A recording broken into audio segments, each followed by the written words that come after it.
Sida finansierar denna dokumentär för att visa att när vi alla hjälps åt, privatpersoner, företag och myndigheter, är det möjligt att skapa en hållbar framtid och nå de globala målen.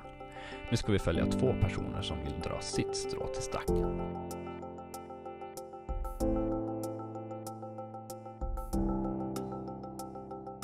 Välkomna till Be Change. Under 8 månader deltar 25 personer från Luleå för att göra sitt livs hållbarhetsresa. Genom att koldioxidbanta minskar deltagarna sin klimatpåverkan från maten de äter, hur de bor och hur de transporterar sig. För att lyckas med koldioxidbantningen får de mental coachning, precis som elitidrottare, för att topprestera och må bra. Be Change jobbar alltså både med mentala verktyg och praktisk klimatrådgivning. Men mer om det senare. Nu tycker jag vi tar och träffar våra deltagare. I Karlsvik utanför Luleå har vi Andreas Wåhlström. Andreas bor med sambo och 3 barn. I vanliga fall jobbar Andreas i Boden på utbildningsförvaltningen, men nu är han föräldraledig. Andreas största intresse är musik och han är ofta ute och spelar på klubbar i stan. Vår andra deltagare heter Linnea Sandberg. Hon är också föräldraledig just nu, men hon studerar även på deltid. Hon bor i Sunderbyn strax utanför Luleå med 2 barn och en sambo. Linnea gillar naturen, träning och att göra kreativa saker. Tillsammans får vi följa deltagarna på deras väg mot en grönare livsstil med Be Change. De 3 största koldioxidkällorna är bilen, biffen och bostaden. Och idag tittar vi närmare på biffen.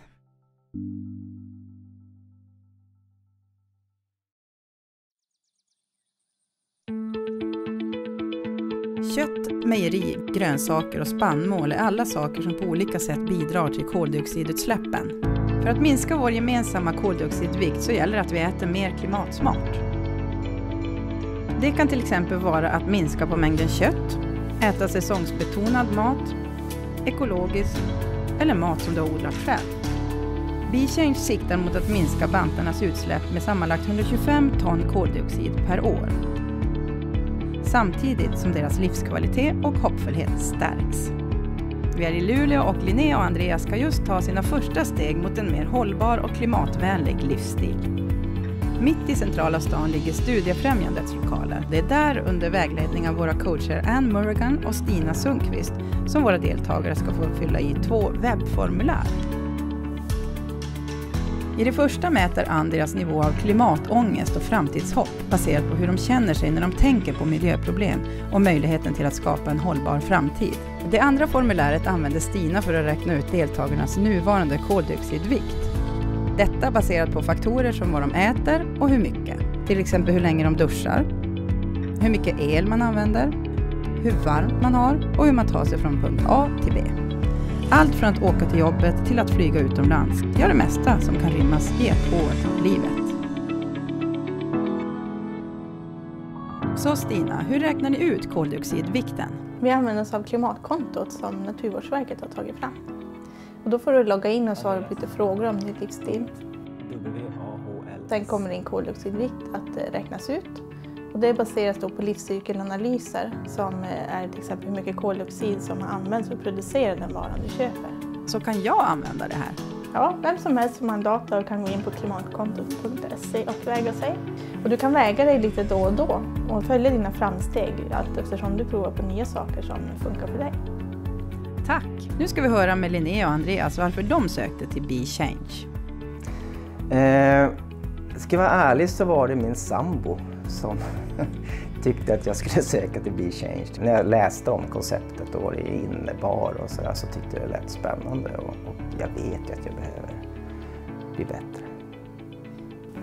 Jag tycker det är spännande att få hjälp med att kunna minska sin klimatpåverkan. För att det känns som att det är så stort så att det är svårt att veta hur man ska börja. Det blir lite att man stoppar huvudet i sanden och så gör man ingenting fast man i alla fall kan göra någonting. Hur känns det nu då när du är på väg att starta din livshållbarhetsresa? Det känns nervöst. Det känns både lite jobbigt men även men det ska bli kul. Det känns jättespännande och som en utmaning. Hur hoppfull är du att vi kommer kunna skapa en hållbar framtid här på jorden? Jag är inte så hoppfull. Det känns som att man tar inte problemen på så stort allvar som det behövs. Vad tror du blir svårast att förändra vad gäller biffen, alltså vad du äter? Jag tror att det är svårt att hitta på mat som min sambo vill äta, om det kanske ska vara mindre kött, och även mina ungar som bara gillar blodpudding och korv. Ja, jag äter ju bara kött, till att säga. Nej, ibland äter vi vegetariskt, men man äter ju mycket kött. Jag har alltid ätit mycket kött. Så bara det att jag måste tänka om när jag ska planera mat. Få våra barn att börja gilla vegetarisk mat.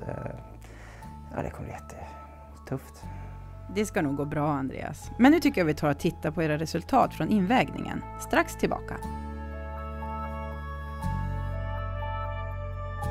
Efter invägningen ser vi att idag så ligger Linnea på 7,6 ton koldioxid per år och Andreas på 15,5 ton. På biffen väger Linnea endast 0,7 ton och Andreas är en riktig tungviktare på 5,5 ton.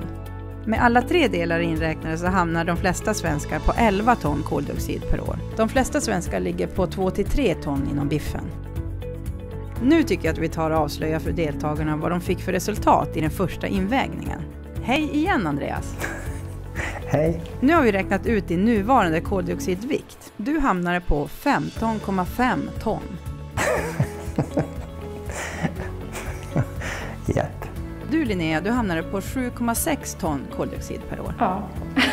Hur känns det? Alltså jag hade på känn när vi gjorde invägningen att det här känns inget bra. Nej, det kändes ju inget bra. Nej, men när man gjorde alla frågor så inser man att shit, vad jag överkonsumerar.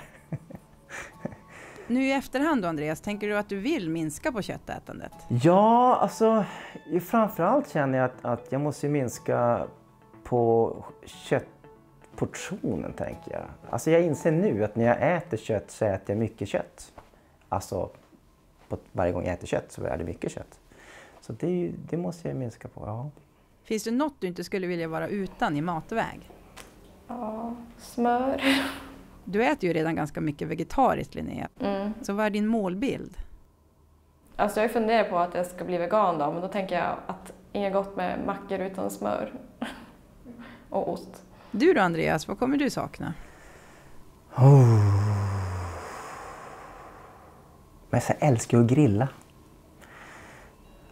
Hur ska min sommar bli utan att få grilla kött? Det känns ju trist. Nu går sommaren mot höst och inne på Lillan i Luleå så får alla bantare träffa varann för första gången. Efter välkomnande, mingel och klimatshow av Staffan Lindberg, en av Sveriges mest erfarna koldioxidbantare. Undrar ni vad det är för någonting? Det är en person som försöker att minska sina utsläpp av växthusgaser. Så är det dags för deltagarna att få lite matnyttig information om hur olika klimatsmarta livsstilar kan se ut. Informationen får de från Stina som är vår klimatrådgivare. Jag älskar nötkött. Jag vill äta en stor saftig stek fredag och lördag. Då kan man gärna införa någon vegetarisk rätt som kompensation, så man kan tänka att det är liksom helheten av det jag äter som betyder. Vad kommer du dela med dig av under biffen? Jag kommer hjälpa deltagarna att väga behovet av olika råvaror mot dess påverkan på klimatet. För det är mycket roligare att äta om jag vet att den maten jag äter är bra för mångfalden, den som producerar maten, för min egen hälsa och för klimatet. Jaha, måste man bli vegetarian då? Nej, det måste du inte bli. Det bästa för klimatet vore om vi alla blev vegetarianer, eller helst veganer. Men det passar ju inte alla, för många av oss vill ju fortsätta kunna äta kött. Det du gör då är kanske att du äter hälften av dina måltider veganska eller vegetariska. Och när du väl äter kött så äter du en mindre mängd kött så vi inte överkonsumerar kött som vi gör just nu. Och när vi äter kött så väljer vi ett bättre alternativ. Och det är inte frågan om att vi varje måltid ska äta klimatsmart, ekologiskt, närproducerat, säsong. Det kan vara svårt att få ihop alla de delarna i samma rätt. Men vi får tänka att det är helheten av det vi äter, att vi är medvetna om våra val. Och det är det som gör att det i slutändan blir bra. Tack, tack. Med det i bakhuvudet så tycker jag att vi tar och kollar med bantarna hur tankarna har gått sedan invägningen. Har du tänkt på något speciellt? Ja, jag fick lite ångest där över mitt resultat, så ja, men jag funderar väl ganska mycket över det. Jo, men jag har tänkt på vad man handlar för mat. Jag börjar fundera mer kring årstider och vilken mat som tillhör den här årstiden. Jag funderar på lite mer hur jag ska lära mig vegetariska rätter. Vad tar du med dig från föreläsningen? Att jag kanske borde prova att äta veganskt. Vad tar du med dig från föreläsningen idag? Har du lärt dig något nytt? Ja, men de där listorna tyckte jag var intressant ändå. Fast man inte ska stirra sig blind på dem så var de ändå intressanta. Något du ska ändra på en gång? Man skulle kunna gå över och börja äta mer grönsaker, men jag tror så här, för att det ska vara hållbart så måste det vara gott. Alltså jag tror ju på flexitarianen. Jag tror att kött kommer jag vilja äta. Men jag tror absolut jag kan äta mycket mer vegetariskt. Och framförallt min tallrik jag dukar fram kan jag nog se väldigt annorlunda ut. Det behöver inte vara massor med kött och så lite annat. Utan jag kommer att kunna tänka mig annat typ av protein också. Och då är bönor, kött, potatis, grönsaker. Alltså jag är ju då redan vegetarian, så det är väl ganska bra. Sen så visste inte jag att det var så stor påverkan av mejeriprodukterna som det ändå är. Så då tänkte jag att ja, men det är inte så mycket jag känner att det där ska jag sakna. Vad tror du att du kommer sakna? Ja, det är ju smör på mackorna. Ja, att förändra sina vanor är ju inte alltid helt lätt. Det är bland annat därför som koldioxidbantarna får hjälp av Anne Murrigan som är mental coach inom hållbar utveckling och specialiserad inom klimatpsykologi. Varför är den mentala delen så viktig? Det är helt enkelt därför att deltagarna ska topprestera under sin omställningsprocess i Be Change. Och hur funkar det då? För att nå sitt mål så får deltagarna hjälp med att ta sitt fokus från problemorienterat. Att man kan, förstår, man läser, man tar in allt som är fel i världen, alla miljöproblemen. Med att lyfta blicken och säga okej, men hur vill jag ha det? Hur vill jag att mitt klimatsmarta liv ska se ut? Och hur ser lösningarna ut till miljöproblemen? Och det blir fokuset där istället. Och på så sätt så kan jag verkligen ta mig från att lägga ner jättemycket tid och energi på problemen till att börja skapa en väg framåt till lösningen. Och det är inte frågan om att vi ska ignorera miljöproblemen eller orsakerna och bara stoppa huvudet i sanden. Det är inte frågan om det. Men när vi fastnar i det svåra, då blir vi kvar här och vi blir en del av problemet. Och vi börjar också må väldigt dåligt. Vi får mer, sämre hopp, vi får större klimatångest och så vidare. Så det är kanske lägga 5% av din tid och energi på att förstå miljöproblemen och 95% av din energi på lösningarna och vägen framåt. Då börjar det hända grejer. Okej, så hur mådde våra bantare vid invägningen? Andreas kände sig hoppfull att vi kommer kunna skapa en hållbar framtid på jorden och upplevde ingen klimatångest. Men hos Linnea såg det annorlunda ut. Hon kände sig inte hoppfull och upplevde måttlig klimatångest. Rent konkret då, hur får deltagarna jobba?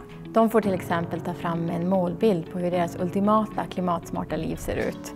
Ett exempel då som jag ger dem är att om de kommer på sig själv att börja fokusera på till exempel det de vill undvika, som är biffen. Problemet att man kanske vill ta sig från att vara köttätare till att bli flexitarian. Men man kommer på sig själv, men jag tänker bara på kött. Jag tänker på att nu ska jag inte få äta kött, nu vill jag undvika kött. Och då har man ju fastnat i problemet. Fokusera på det du vill ha. När man redan ser sig själv hur man äter när man är klimatsmart, till exempel vara en flexitarian. Och då blir man mycket effektivare, det blir mycket mer glädjefyllt att ställa om. Och man fokuserar på att jag vill bli flexitarian därför att jag bryr mig om mig själv, min hälsa. Det är gott och jag tänker på planeten som vi bor på. Och liksom verkligen mata mig själv med alla dessa fördelar genom att göra de förändringarna som jag gör. Istället för att hamna fokus på det jag vill undvika. Och det här är ett väldigt, väldigt effektivt och enkelt sätt på att verkligen nå dit man vill på ett upplyftande sätt. Det här att Be Change motto, gör mer av det som gör dig glad. För då dras du automatiskt dit, till lösningen och till dit du vill komma. Tack Ann. Så Linnea, nu har du kommit en bit. Hur känns det? Det här känns lite svårt efter att jag tänkte som att nu ska jag börja köpa lite mer veganskt då. Och sen har jag inte kommit igång ännu, så då känns det lite segt, som att jobbigt och lite det där jag måste. Men nu efter idag så ska jag försöka tänka mer att jag vill, för det vill jag ju. Så vad kommer du göra för att bli mer hoppfull? Inte kolla på alla nyheter. Och det gör jag redan i andra sammanhang, för jag tycker inte om att veta om elände. Att man sen kan försöka fokusera på lösningar istället för problemen. Hösten går mot vinter och bantarna jobbar vidare med att hitta nya recept som kan inspirera och minska matens klimatpåverkan. Då är det bara att köra igång. Andreas, jag har hört att du inte ätit kött på 3 veckor. Stämmer det? Alltså visst är det galet. Vad hände egentligen? Och hur har det blivit så? Jag tror det är så här, jag köpte kokböcker som var jäkligt inspirerande och bra. Så började jag bara med ett recept som var så sjukt gott. Och så var jag tvungen att ta nästa recept. Och sen bara... så frågade Ann liksom hur länge jag höll på så. Och så började jag tänka efter och så var det typ drygt 3 veckor. Så det bara blev. Det var inget planerat. Vad håller ni på med nu? Alltså nu ska vi försöka då göra någon typ av mat till våran fantastiska träff vi ska ha. Där vi ska få smaka varandras mat, bli inspirerade av varandra, så det blir en slags buffé. Så vi ska hitta på tillsammans en maträtt, handla, laga och sådär. Och vi ska då försöka gå steget från vegetariansk mat till vegansk mat. Okej. Linnea, hur går det för dig att ställa om till att bli vegan? Det går ganska bra, men jag har tagit bort väldigt mycket som är mejeriprodukter. Men jag har kvar mitt mjölk i kaffet och någon ostskiva här och där. Och sen har vi ätit mycket mindre fisk. Och så har vi ju tagit bort de här 2 vegetariska dagarna som vi har, som även min sambo äter vegetariskt. Det har blivit 2 veganska dagar nu. Så det går ganska bra. Härligt! Nu tycker jag vi drar och handlar.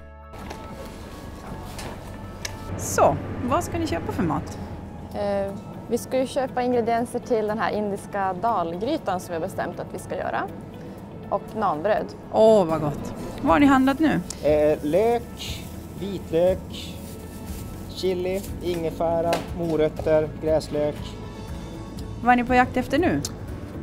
Havremjölk. Havremjölk, varför då? Det är ju det här med mjölkprodukter som kommer från kon. Så nu ska vi göra veganskt recept. Så då ska vi ha havremjölk. Vad håller du i där? Det här är en havremjölk som man kan ha i kaffet och skumma och sådär. Som man kan göra med vanlig mjölk också. Om man vill ha en latte eller någonting. Så det är jättebra. Vad härligt! Så då kan du fortsätta med din kaffe med mjölk. Ja, precis. Det går jättebra. Vad skönt. Och nu går vi förbi köttdisken, Andreas. Hur känns det? Ja, alltså det är sjuka. Jag är inte alls sugen överhuvudtaget på kött just nu. Nu har ju bara varit utan i en månad här, men alltså jag har inget sug alls faktiskt. Du pratar om att du ville grilla till sommaren med kött. Hur tänker du kring det nu? Ja, blir jag sugen då så kommer jag säkert grilla kött, men just nu har jag inget sug. Hur är hälsan då sen du slutar käka kött? Hälsan? Alltså jag får ju för mig att jag både piggare och mår bättre, men jag kan inte... Det finns ingen studie på det som visar att det är sant, men jag känner mig bättre. Vad mycket mat ni har köpt. Det är ju bara en maträtt. Hur mycket ska ni äta? Det här blir ju 12 portioner till vår lilla buffé och sen ska vi ta hem matlådor också. Är det någon klimatvinst att laga så mycket mat? Ja, det är det ju. När man ändå har igång sina köksapparater så är det lika bra att man gör mycket på en gång. Bra, då är ni klara med handlingen. Då ses vi i köket. Yes. Nu är vi i köket. Jajamän. Här trivs jag och hör hemma. Och vad håller du på med där? Jag håller på att jag ska göra veganskt nanbröd. Hur går det att ställa om till en vegansk kost? Jag håller fortfarande på att ställa om mig så att jag är ju inte en vegan än. Men det är ändå ganska svårt eftersom att man använder mejeriprodukter mer än vad man kanske tänker på. Jaha, har du hittat några bra alternativ då att byta ut mejeriprodukterna med? Jo, särskilt sådana här matlagningsgrädde och sånt tar jag ju havregrädde istället eller sojagrädde. Det tycker jag är lätt att byta ut. Det blir som inte så stor smakskillnad tycker jag inte. Tänker du annorlunda nu mot förut när det kommer till mat? Ja, men nu får jag tänka lite mer på vart den kommer ifrån och så här med grönsakerna och sådär. Att de är i säsong och att de inte har flugits hit då. Andreas, är det svårare att laga klimatsmart mat? I början var det så här, i början var det. När jag liksom tog någonting hade jag ingen aning vad jag skulle göra med den här kålroten eller vad det nu var. Men alltså, efter ett par veckor liksom, när man provade på några recept så hade du hela till lite recept du kunde återkomma till. Vad är det som gör den här rätten klimatsmart? Att den innehåller inget kött då, och att vi använder oss av rotfrukter och sånt. Okej, varför valde ni just den här rätten då? Vi hittade på internet och vi båda gillar att beställa det här när vi är på restaurang. Så vi tyckte det var ett bra val. Vad har ni för tillbehör till maten då? Det är ju den här yoghurtdippen som vi har med mynta. Och det här nanbrödet som jag försöker få ihop nu. Och sen så gör vi de här morötterna som Andreas har provat tidigare som är jättegoda. Är det dyrare att leva som vegan? Jag tänker bara som rotfrukter är ju billigt och linser och bönor är billigt. Sånt. Det som är dyrare är väl om man köper typ sådana här köttsubstitut. Det kan ju vara ganska dyrt. Det kan ju kosta lika mycket som kött. Tycker du det tar längre tid att laga klimatsmart mat? Nej, alltså gud, det är precis vad du lagar. Alltså, för någon dag så gjorde jag typ en sån här wraps med grönsaker i. Det gick ju på 10 minuter. Men sen kan du som nu ugnsbakar vi rotsaker. Då ska det vara en timme i ugnen liksom. Så det på vad du gör, såklart. Ju mer kärlek du ger till grönsakerna, desto godare blir det oftast. Det låter bra. Nu tycker jag vi tar och dukar fram.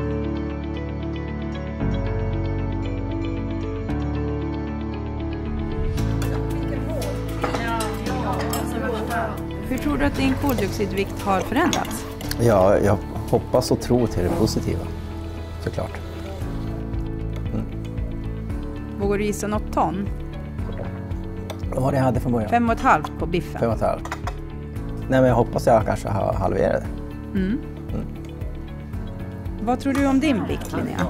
Jag tror inte att förändringen är så här jättestor om man mäter ton. För att jag hade ju redan så lågt på den. Men kanske att det har minskat från 0,7 till 0,6 på matdelen där kanske.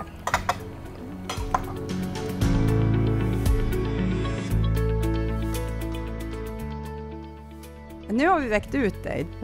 Du väger totalt 7,2 ton på biffen, bostaden och bilen tillsammans. Oj. Du har alltså minskat mycket mer än vad du hoppades på, hela 0,4 ton.